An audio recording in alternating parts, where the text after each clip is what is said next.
Welcome everyone to this edition of HappierMe Live. I'm Dr. Manoj Krishna, the founder of HappierMe. I used to be a spine surgeon before starting this project. Today we're going to be talking about living with integrity in a complex world, and the question is perhaps really important given the politics and the way the world is right now. My guest to explore this with me is Dr. Tim Merrick, who's an old friend. He's an executive coach based in North Carolina and a county elected official. He's also running for the North Carolina state legislature, which makes the issue of integrity really important for him. Tim, welcome. Thank you, Manoj. It's always a real pleasure to actually. I just feel like we're hanging out whenever we get a chance to speak, Manoj. I love the way I love the way your mind and heart works, and every time we get together, we have a great conversation. And I Yes. I'd appreciate you also having me like here. to welcome our guests from around the world who've joined us. Your contribution to this discussion is really important.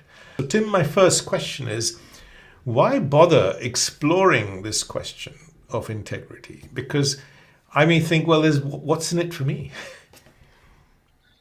Well, before I can get to that, my training as a coach would tell me words matter Hmm. and definitions matter. Hmm. And so that we're all on the same page, I might have a slightly different definition of integrity as others. So I will tell you mine. Hmm. Um, I tend to not think of integrity as a morality issue as much as where the word comes from. You know, integrity to me is sort of part of the same word as integration. Hmm. It's integrating my values, my thoughts, my words, my actions, and creating alignment with that. So to me, I'm in integrity when I'm in alignment with my values and my actions. Okay. Well, thank you for that. I'm sure everyone will have their own definition of it. So please feel free to add your comments in the chat, and I'll share them as we discuss things. But it's the number one quality we're looking for in others, and perhaps what others are looking for in us. It's in our relationships and at work. An erosion of integrity is rising the world over. The UN says up to 10% of development funding, trillions of dollars, are lost to corruption every year. And of course, the poor are the ones who suffer the most. What about lapses in integrity, Tim? They can cost us dearly as individuals, can't they? Can't they? I come at this also from a perspective of being an autistic individual. And I know it's extremely, I don't always pick up every social cue that takes place. And so I am always seeking safety, Hmm. knowing where I can trust what my nervous system is bringing in and Hmm. be able to be in connection. And so integrity is essential for me to find in other people so that I can have a safe space to express my own integrity. Yes. Jeff's just added that integrity is um, doing the right thing when nobody else knows, and I think that's really important too. Thank you for that, Jeff. Absolutely. So lapses in integrity can cost us dearly in careers and in our relationships. So I, for example, know the story or remember the story of the head of WPP, which was the world's biggest advertising agency, and the guy who started it. He owned the whole thing. I mean, it was worth multiple billions. And he got fired from the company he started because of a lapse of integrity. I won't go into the detail, you can look it up. I remember a doctor there was a story last year, who was in the hospital kitchen and didn't pay for his meal. Okay? Not once, but three times in a row. The medical council picked him up for a loss of integrity and fired and withdrew his license because saying without integrity, you can't proceed. And Tim, you and I know lots of stories of people who get caught not because of the mistake they made, but because they lied about it. I'll give you an example right now. I sit on a county school board, and our school attorney just made a very inappropriate post on Facebook. Mm, where he was talking about what happened in Minneapolis. mm, And he said, well, he marked himself safe from being shot by ICE because he's not effing, but he wrote the whole word, retarded. Now, for a school board attorney to use the word retarded, to mm, be insensitive to human life, to use profanity, mm, well, we fired him the very next day. mm, He's gone. mm. You know, that's just, there was just no integrity Yeah. in having a belief in human life and children. And we have 13.9% of our student body who have IEPs, individualized education programs, because they're disabled. And to have that level of disrespect and lack of integrity, it does matter. It matters. And integrity, once it's lost, is very, very hard to bring back, right? It's easily gone, broken, and takes a lifetime really to build up. So it's so important, this question, for our own personal lives, as well as, I guess, for the society we live in. Can And I I'd put like, in something there, Manoj? It's so important for our personal lives because we have to live with ourselves. yes, yes, And every day I have to make sure that my energy is being renewed, because mm, that's what I need to take out into the world to spend that energy. In autism words, we talk about spoons. I need to build up my spoons. And if I'm questioning myself, or I have that background chatter about what I have done or not done, that uses up a great deal of my spoons. It yes. takes up my energy and it makes me less effective in the world. I like that word, background chatter, because we can't live in peace with ourselves if we don't live with integrity. And I guess that's the number one thing we all want, right? After all, happiness is just peace. Every human being wants happiness, but happiness in the end is just peace, living with peace with ourselves. Okay, so we talked about what living with integrity means to you, Tim, which is our values align with our thoughts and actions. And Jeff said it's what you do when nobody's looking. But it's also other things, being honest. I mean, simple things, right? Not lying or stealing, at its core. Saying what you mean what you say, following through with what we commit to doing. Anything else that comes to mind? You I mentioned the think word all of, decency last time. I thought we should explore that a bit more. you know, I there's all sorts of arguments out there about the ghost in the machine, or what is actually hardwired into us in our Mm, DNA about being decent. But unless you are a sociopath, I think that there is absolutely a drive to have some level of decency. mm. Conscience is hardwired, I believe, and it's part of our survival instinct. And so, yeah, I think that basic decency allows us to reduce a lot of that background chatter. Yes. And I think also integrity is so vital in our relationships. Not just the obvious things about having an affair, but also once we'll go into it a little more detail, but our minds are kind of wired for survival and we're looking out there, what can we manipulate to make us survive? But in this case, it's what can I find out there to make me feel good in here? Right? And so that can help lead us to manipulating the people in our lives to serve our own emotional needs. And the impact of that, of course, on our relationships isn't healthy. Absolutely. When we think about our hard wiring to survive and to get by and to get away from the tigers, we we know what we need to do to get ahead.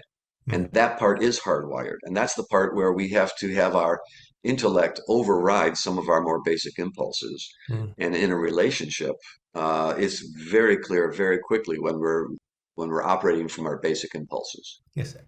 If you're not aware, that's what's happening. You're just using each other to meet each other's emotional needs. And of course, the moment you stop doing that, love turns to hate really quickly.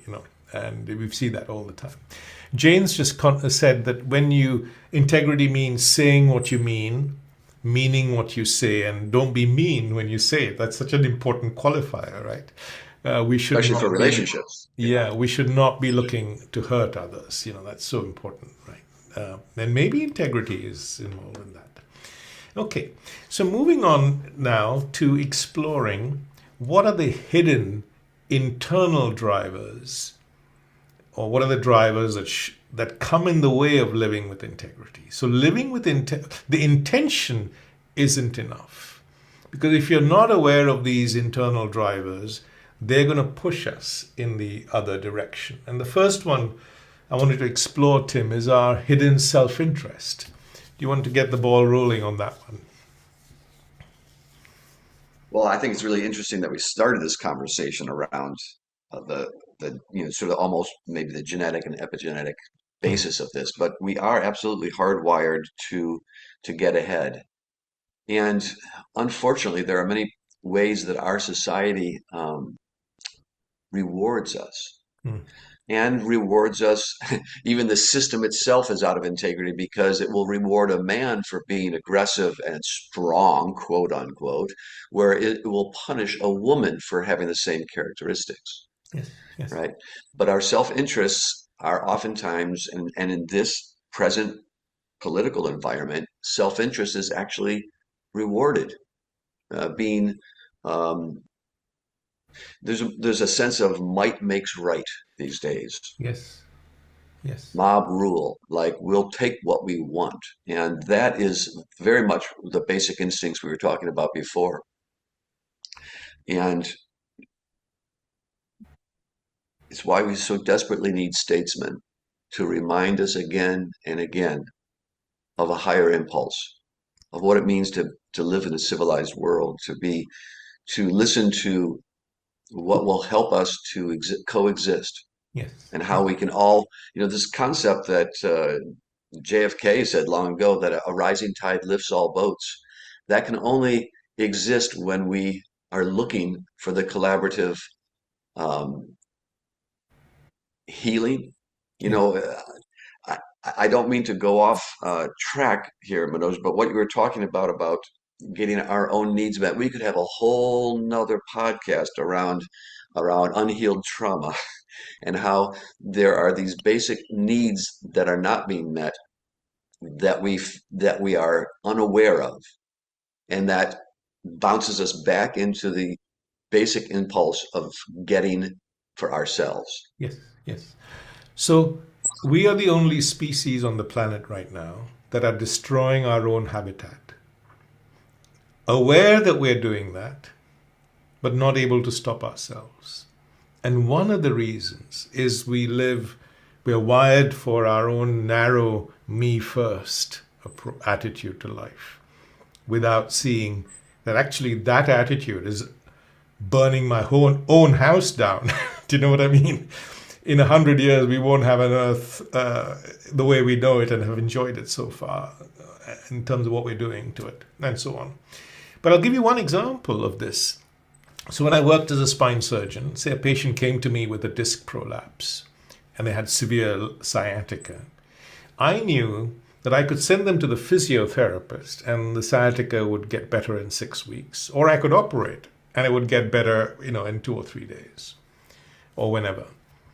I could convince myself and the patient on any one of these options.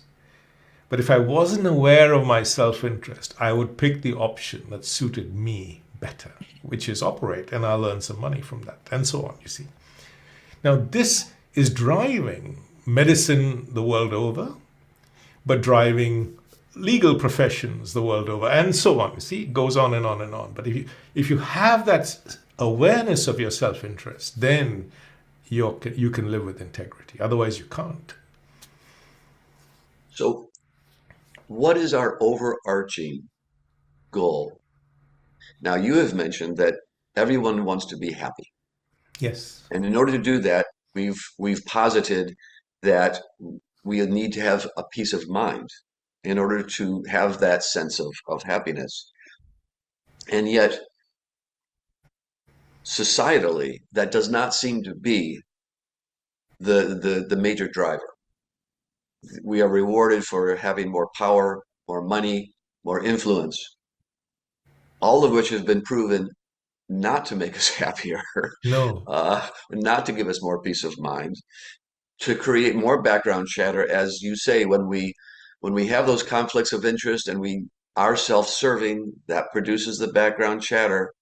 And what do we do to get away from the background chatter? Well, we distract ourselves more. We watch TV more. We drink more. We use more substances. We are irresponsible in our sexual relationships. We gamble. All the things that we do to help quiet down the mind.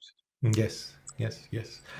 The next thing, Tim, that comes between us and living with integrity are all our hidden fears of not having enough, or upsetting people in authority, or not getting ahead, or losing our jobs. As you know, this is quite prevalent in some societies. Shall we talk a little bit more about these hidden fears and how they operate in the background without our awareness, shaping our lives and coming in the way of living with integrity, I guess? I'm going to ask you to talk about, what do you think is, I mean, fears are natural. Hmm. Fear is part of that same survival mechanism that we've been talking about. We are built to seek, where's the next danger? And we Yes, always got, one eye out looking for where the next danger is. yes, And that's actually helps us to survive. We also know that if we have suffered trauma, yes, we have maybe more than one eye out. We are looking all the time and we are seeing danger where perhaps it does not exist. yes, yes, And that, in a more complex world, we're seeing more and more of that. yes. And we're 70% of seeing, people, they say, live with trauma, Tim. So um, absolutely. I think understanding the nature of fear is really important, because fear tends to exaggerate the risk or exaggerate the impact on ourselves of something happening. And just the ability, and it may point to a danger that isn't real. I feel threatened by something. And some politicians make it a point to just rule by fear, and that they don't even have to say anything anymore. Um, so everyone just falls into line, right? Just because they're afraid, or they make people afraid, and fear then makes us do things that we regret later, or we feel we have no choice, right? Well, there's a slippery slope to that too. This concept that I have to, I can't, I must, is a very disempowered place. I try to help my clients to say, look, hold on a second. We always have choices. Mm, Some of them may seem very poor, but we always have choices. mm, So can we take the power back and say, I choose, rather mm, than I don't have a choice. I have to do this. Well, you don't have to do this, but you're choosing to. And once you have that recognition, you're kind of reminded, well, do I choose this every time? And how far do I have to choose this? And people do need to keep their jobs. People do need, they have to take care of children. They need to be concerned about things that oftentimes have them choose to do things that are out of integrity for them. mm. The Venn diagram of what needs to do, how they need to survive, and what they can do within their own integrity, they don't necessarily overlap. Mm. And I think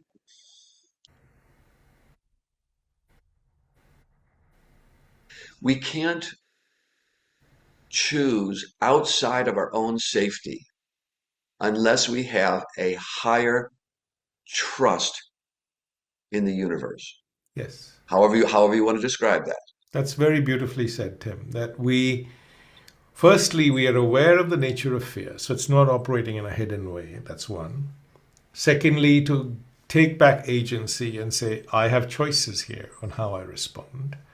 But then the third point is what you mentioned, is that if I act with integrity, the world will take care of me. I will be okay. I will manage.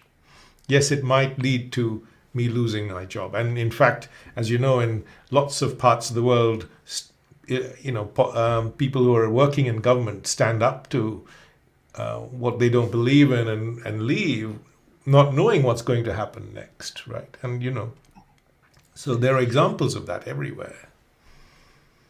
And that is not an easy, that's not hardwired No, to have that level of trust.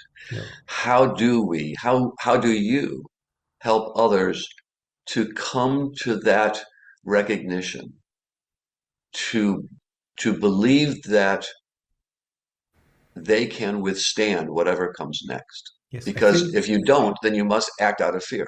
yes. So I think learning to live without fear or facing fear down. I think the best way to face fear, I mean, deal with fear is to face it and walk through it. That's one. But I think the integrity needs to be so hardwired into our core value system because we want to live a life that we can be proud of, that our children can be proud of, and that whatever religion you're part of or whatever higher calling, etc., you believe in, that kind of feeds into that too. We said before that agency about I can't help it, I must. Right? And it's really easy to say I don't have a choice here, or and we tend to go, I must do it this way, otherwise there will be a cost. Mm. And I think the question that's not part of that equation but needs to be is what is the consequence of not being in integrity? Yes. And that hidden cost that we say, well, I just have to, Mm. without looking at the consequence of what will be once I've given up my integrity. Yes, absolutely. And in fact, that's come to me throughout the HappierMe project.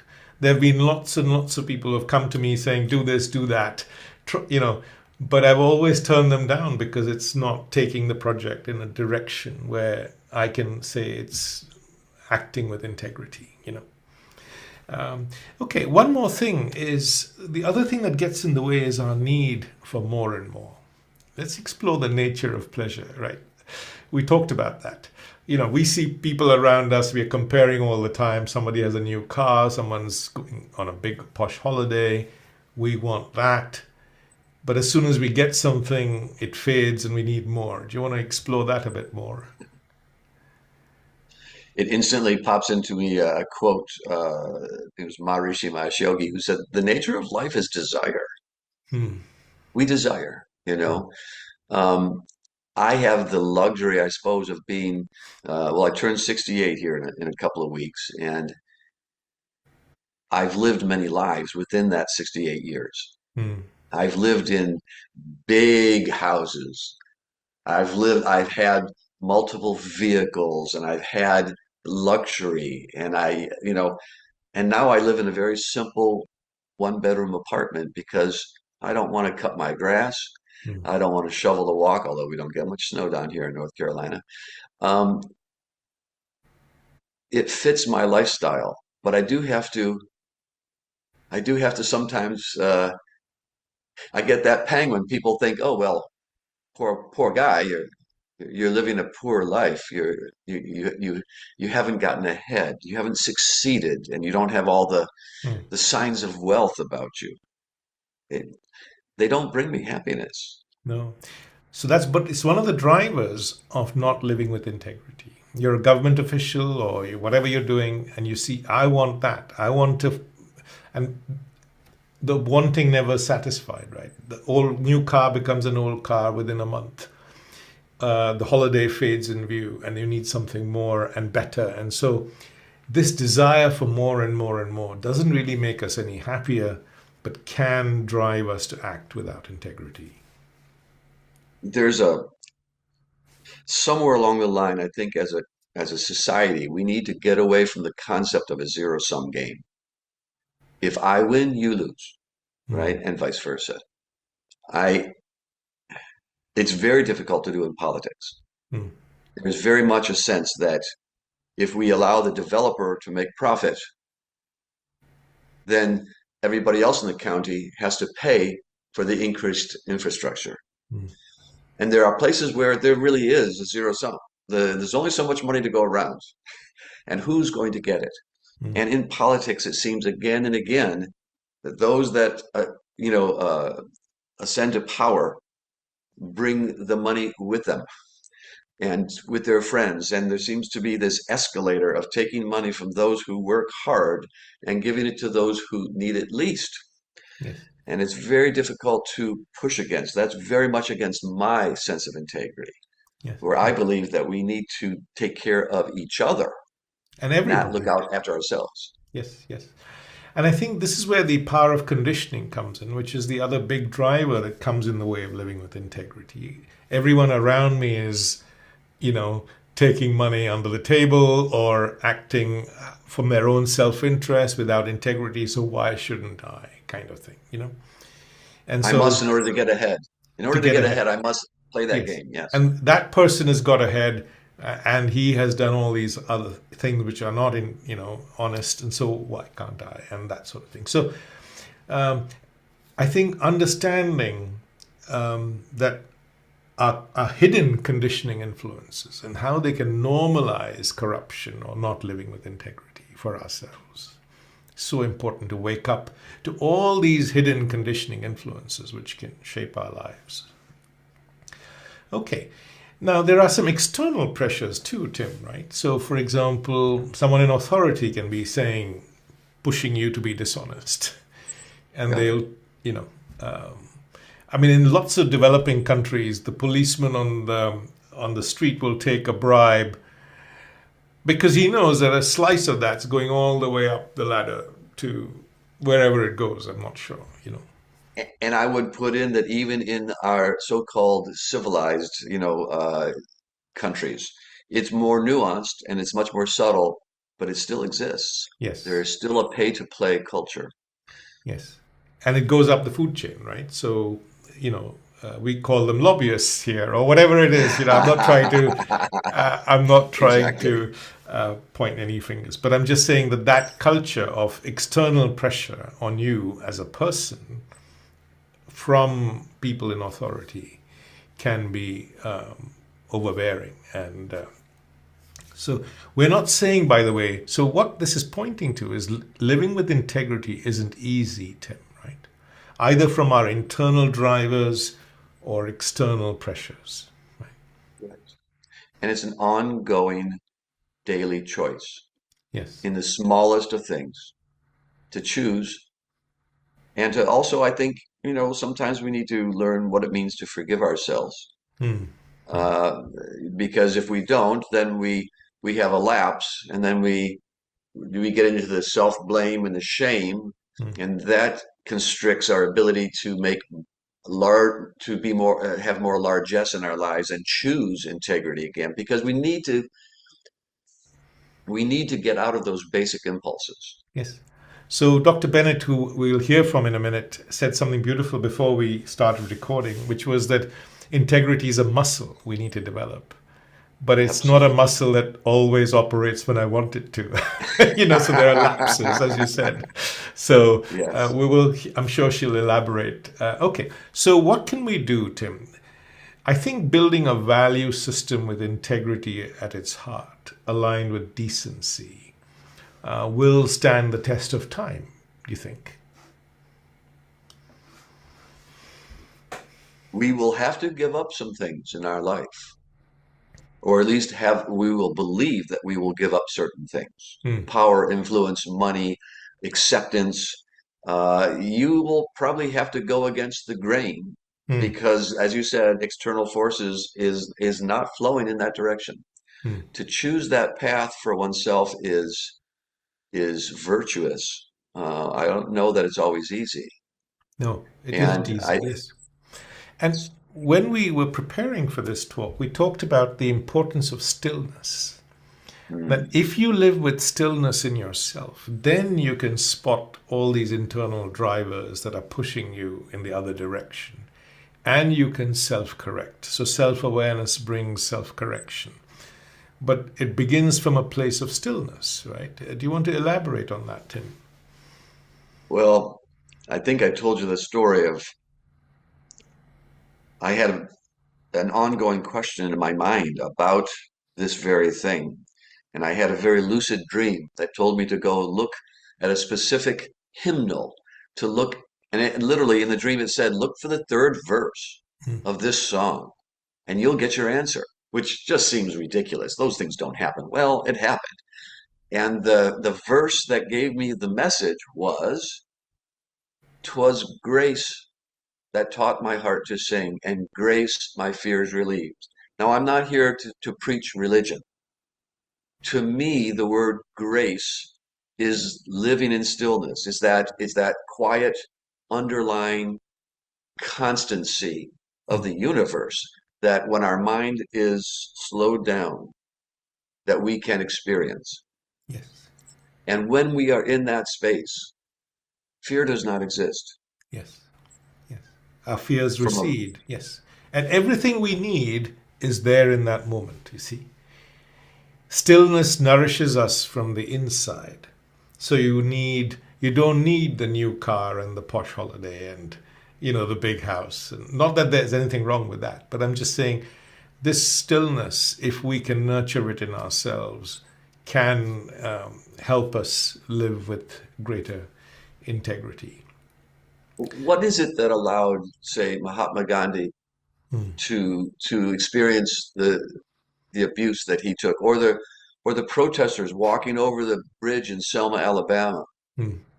What is it that allows people to say this value is more important than even my bodily safety? Mm. How how do we get to that place? Yes. And I don't want to do it from anger because anger can motivate us to do things. But how can we do that from stillness? And How do from we do that peace. from trust? Yes. Yes. And I think it's a journey for all human beings is to find that stillness in ourselves. And I'm looking forward to what Gopalan will have to say on that. And I think we need courage, don't we, Tim? As we said, to face down our fears, the courage to say, no, I'm not going to do that. And yeah, courage is a quality we all need to develop in ourselves. I also believe that, and this is from coaching, that words like courage Mm. or confidence, and we wait to feel it Mm. before we do the very things. And I don't believe that you can force a feeling. Feelings come and go. We know there are neurochemical experiences in the brain. Talking about Dr. Bennett's concept of using the muscle, Mm. we don't become courageous and then act from courage. We choose an action even when it's difficult, even when we're afraid. Mm. But that's a muscle that you build. Mm. Courage is a state that you get from having faced it through action again and again. It's Yes. by using that muscle. Like resilience comes from actually facing stress, and so on. Yes. And also perhaps ask yourself, what is the cost of living without integrity? Because in that moment, your integrity is always tested. The small white lie, and whatever it is, because all these internal drivers are pushing you in one direction. And if you're not aware of them, you can ask yourself, what's the cost of lying right here, right now, or not doing the decent thing, and so on, right? I don't know if this is accurate, but let me just try this on for size. It does seem to me that there is a hardwired sense of if I don't do something, I'm going to be in danger. That seems to be built in. I don't think it's hardwired to say, what if I do this? What happens when I do this? Mm. What am I going to face consequences on the other side? I don't think that's not natural. We have No, to actually create that for ourselves. We have to ask ourselves that question every day. because you know what? Our strong emotions will override the frontal cortex. Correct. Whether it's having an affair, telling a lie, being dishonest, whatever it might be. And so it's this deeper self understanding that really, brings, I suppose, that ability to live with integrity. And one more point before we open it to everyone, which is have faith in yourself. We mentioned this earlier. Life will take care of you. It's a long life, and life will take care of you. And learn to live simply, as you've said, Tim. You've had big houses, now you live in a small one. and you're equally happy in the one bedroom as you were, or not in the five or whatever bigger ones, right? So and so on. Okay, let me pause our discussion and open it for our guests. So, Dr. Bennett, you want to start the ball rolling, and thank you so much for joining us today. My pleasure, and thank you for allowing me to partake.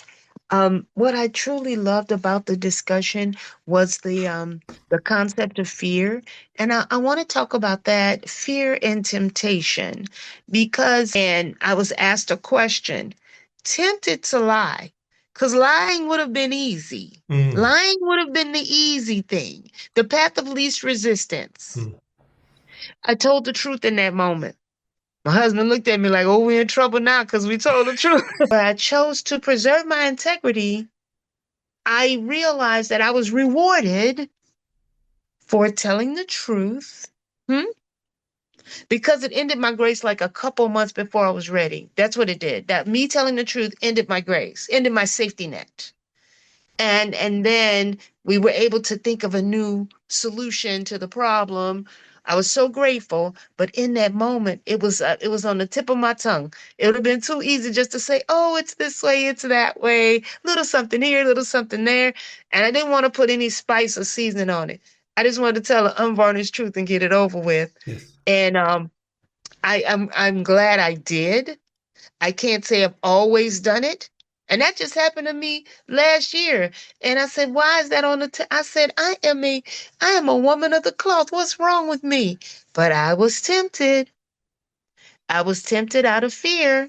Yes. So we need to Okay. understand our fear. But you raised a really good point, which I'd like Tim to also come in on, which is we may think there's no other door other than acting without integrity. But if we say no to that, close that door, there's always another door that opens, right, Tim? There's always something else that opens. Let's get back to neuroscience for a second. You mentioned before that the frontal cortex is not really online in some of these situations when we're in fear, when the amygdala is operating, when we've locked off the connections to the frontal cortex. Not only uh, do we keep going on the same vein as Dr. Bennett had said, in order to see new opportunities, we need to be operating from our frontal cortex. Our reasoning mind will help us to see that this is not the only direction. Mm. Once we go into fear, we just, we head down that path with that's a set path. And, I love the opportunity to talk about this, Dr. Bennett, because talking about the elephant in the room, quite often, especially in a corporate setting, yeah, that's uncomfortable. But when we can help our teams to be willing to do that, to call out the elephant, so that we're not just all of the same mind. We talk about the importance of diversity. Why is diversity so important? Because it's different perspectives, it's different ways of looking at the same problem. We need to be able to stay in our frontal cortex, to stay thinking about possibilities, to be curious. All these things are being supposedly rewarded in the corporate world. Maybe it's only lip service in some companies, but this is what helps us to grow. Yes, yes. And for companies to live with integrity too, right? And let's take a minute talking about companies, because if we're wired to look after our own self interest first and we're not aware of it, and I work in a big company with 100,000 people, so you have 100,000 people who are coming to work with a me first mentality. How is that going to translate into a company moving forwards? You see what I mean? It must be such a great drain on productivity if you don't live with that awareness. That's one place I think leadership really is so vitally important. And of course, anyone can bring leadership, but it's incumbent on those who people look up to, those people who are making decisions, to have those conversations, to be willing to be themselves, to call out the elephant in the room, to be able to say, hey, folks, we have a problem. We decided on this project months ago. We decided a direction, and now we're seeing that it's not paying off the way we thought. And I hate to say it, but we need to stop and take a look. Are we doing the right thing? Yeah. And everyone else goes, oh, we're all going to lose our jobs. Integrity is a part of leadership. In in being able to be honest, again, trusting that if we just lay it on the table, as in Dr. Bennett's example, all of a sudden we say, you know what, we do have options. Yes. But Or as long as you're I living, made a mistake, Tim. You could say, I'm a leader. Ooh, I stood up. So when I was working as a surgeon, I'll tell you the hardest thing to do is to go to the patient and say, I've made a mistake. And that's why you're worse off. Or to stand in a room full of your peers and show an x-ray and say, that's the mistake I made. That takes real courage, real integrity. But if leaders can lead with that, then they can inspire the rest of their teams, as you said, to do the same. I think as you guys were having that discussion, the thought that came to me was we expect integrity from others, but not from ourselves.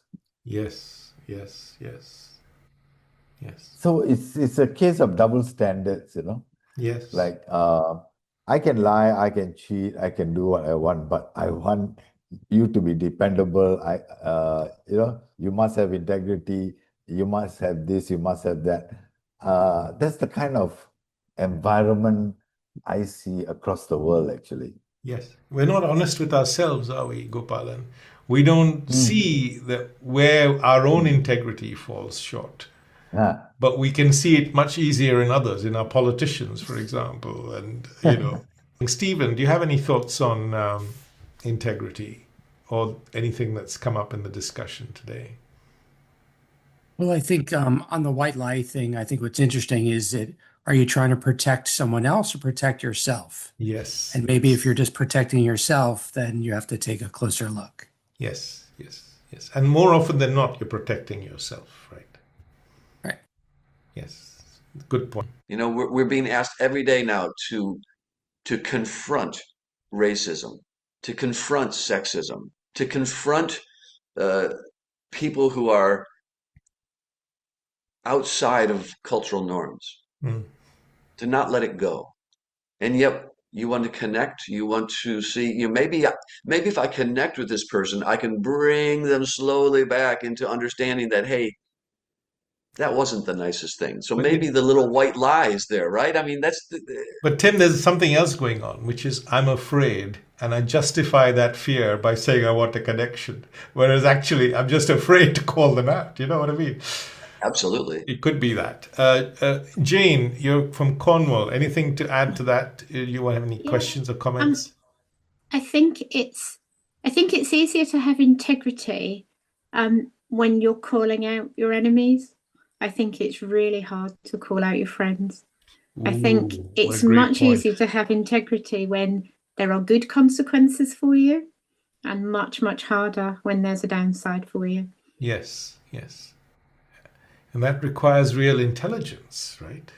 To to know what to do, what's the right thing to do.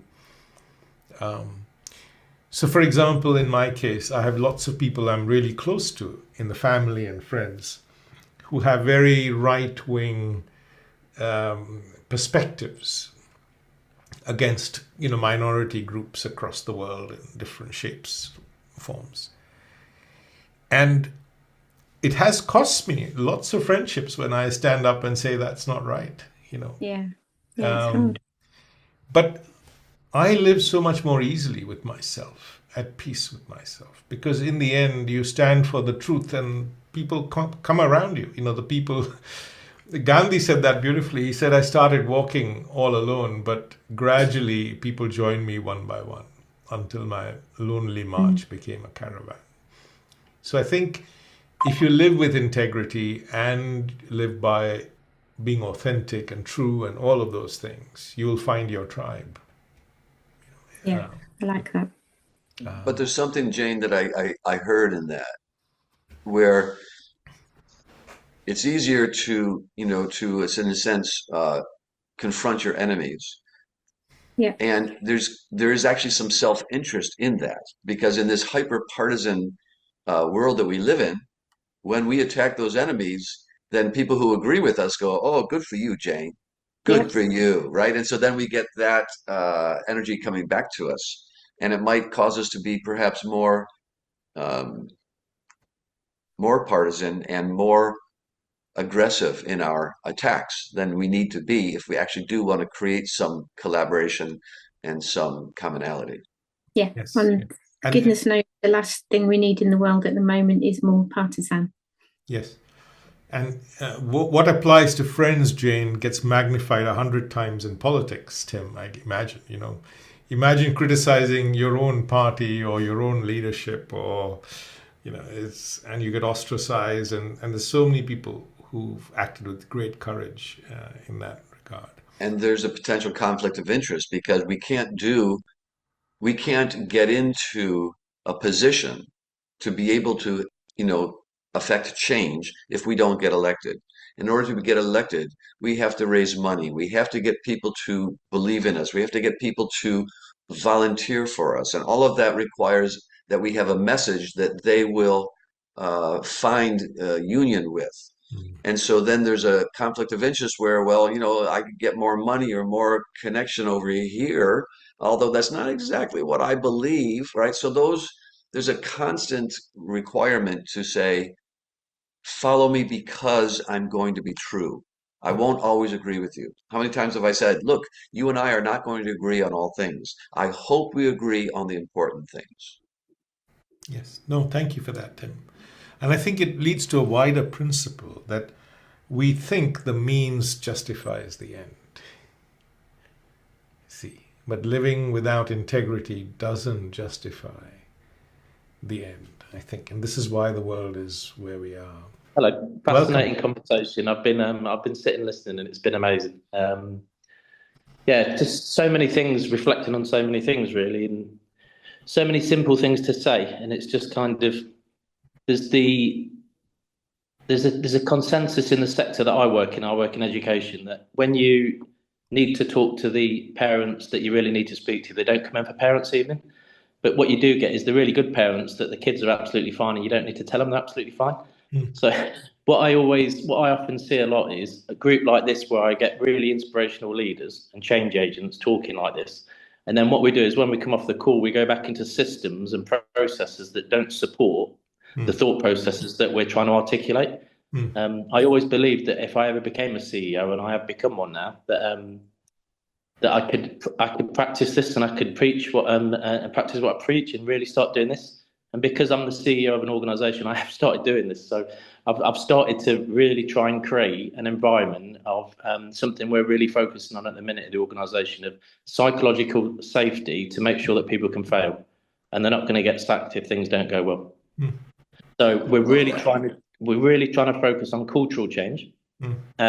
Which is about all the teams and all the leaders creating within their own teams a psychological safety to do all the things we've been talking about being brave and being confident and being not afraid to fail, not afraid to put the hand up and speak into groups and kind of feedback. And if things aren't right, tell us. We're really making a difference with small steps, but we're making a difference. And then as we step off the call, or as we go back into our life, as you were alluding to there, perfectly articulating, we're surrounded by this political landscape and this political world that is still driven by the tyranny of merit. And I think one of the biggest myths in the world is that you only get out what you put in. I think it's a total myth. I think because there are so many other factors that come into play. I think if you work really hard and you put yourself in a position where you might be able to maximize opportunities, then that's great, and it's going to give you an advantage. But there's no guarantees in life that if you work hard, you will get what you put in. So one of the greatest myths, I think, is this idea in the tyranny of merit. There's a great article, I can't remember who wrote it now, but I love this idea that self-made people think they were self-made because of themselves, and by default, it brings a hubris with it that it's because of me. And in the world, as you were all talking about earlier, and I think it was beautifully articulated, the world is connected, and we have to have confidence in the world, that when we make the right decisions and when we behave with integrity and we're authentic leaders, that the world will pay us back at some point if we all move together. And the challenge is, I think, sometimes for me, it's how when we step away from the core, when I step away from my organisation, which I'm lucky enough to be able to influence with my team, how can we influence the rest of the world? So I'm fascinated in the conversation about this behaving with integrity. And as we all know, and as you've alluded to, everything in life that's worth something costs something. And That's being a an great way of putting integrity, it. Right?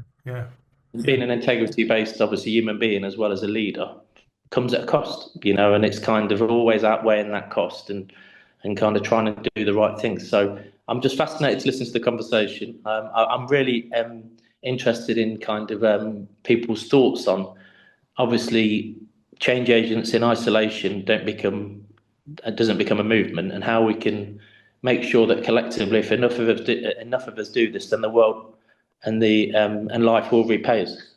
Yes. That makes sense. Sorry, I've waffled on a bit. Hopefully that's No, thank you for Love that. it. Thank you so much, Robert. Tim, do you want to come in on that at all? Well, one of the threads I heard through there, Robert, was this concept that, what's going to happen in the end? We're going to do this and we're going to get that, or we're going to do this and we won't get that. And for me, and it's just for me, integrity is more about process than product. It's more about how I choose to live and less about will I get what I want in the end. I think we have talked about it. I think we have set it up with the idea that in the end, we will have more satisfaction, more peace, more grace. But I can't do it for that reason, right? It's like it's a choice that I make. It's the process that I go through. Um, because, like you said, the tyranny of merit, it might not produce. My integrity may not produce the happy ending that I hope it will, but it's still the choice that I choose to make daily. And I do agree with you that when a wider swath of us have that mentality, I think things will change. So, what I wanted to end on is to say there are good people everywhere, in politics, in organizations, in daily life, everywhere. And if you are looking for inspiration, you can find them there. So many things we've talked about, and I won't repeat them all, but I think integrity begins, as you said, Tim, as a process, as a daily living skill you build up in yourself. So when the challenges come, you're ready and you show up with integrity. But it's a beautiful thing. And I think if more of us lived this way, we could change the world with that. And it begins with you and with me and everyone who's listening to this call. So thank you so much, Tim, and our guests from around the world who've joined us. And I will share this recording with all of you. Thank you.